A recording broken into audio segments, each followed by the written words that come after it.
Hi, my name is Ben Owens. I teach math at North Central Texas College, and in this video lecture series, I'm going to be sharing my thoughts and experiences about using the flipped classroom. The flipped classroom is a technique that switches what has traditionally been done inside the classroom with what has been assigned outside of the classroom.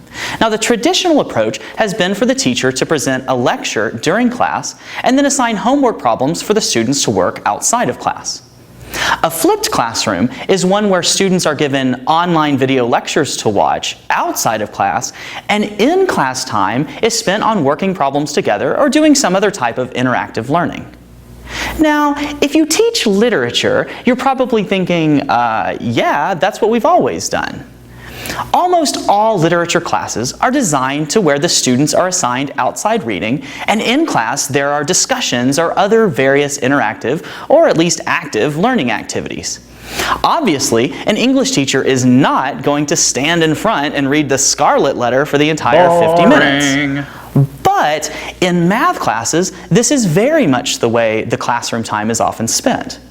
When I stand at the board showing students how to solve equations, I am delivering the most basic content, which is not necessarily a bad thing. But the flipped classroom gives instructors another method to use to achieve the same goals. So my first observation about the flipped classroom is this. Some courses lend themselves more easily to the flipped classroom approach. But some courses have been entrenched in the traditional teaching style. In fact, I would go as far as to say that both teachers and students have come to want and/or expect the traditional teaching style in math courses. A common complaint I hear from my students is the homework problems were different from what we did in class, or that test question was nothing like the problem on the review. Clearly, the underlying feeling from the student is that they ought to be taught every possible type and variation of problem that they might encounter. And I think many teachers truly try and live up to that expectation. The problem is that there is simply not enough time to teach all the possible variations and examples of problems. Moreover, part of what math education is trying to accomplish is for students to be able to figure things out on their own, even when they are different.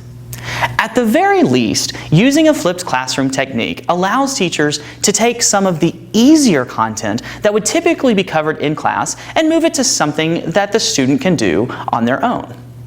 This frees up time in class to concentrate on more difficult or intricate problems and applications. But that's just the beginning. The flipped classroom can free teachers from the feeling that they must cover all the material in class. It can open the door to using engaging and interactive teaching techniques that can have a lasting impact on students, and it can be invigorating for the teacher. I hope these videos can provide guidance, inspiration, and some practical tips for developing and utilizing the flipped classroom. Thanks for watching.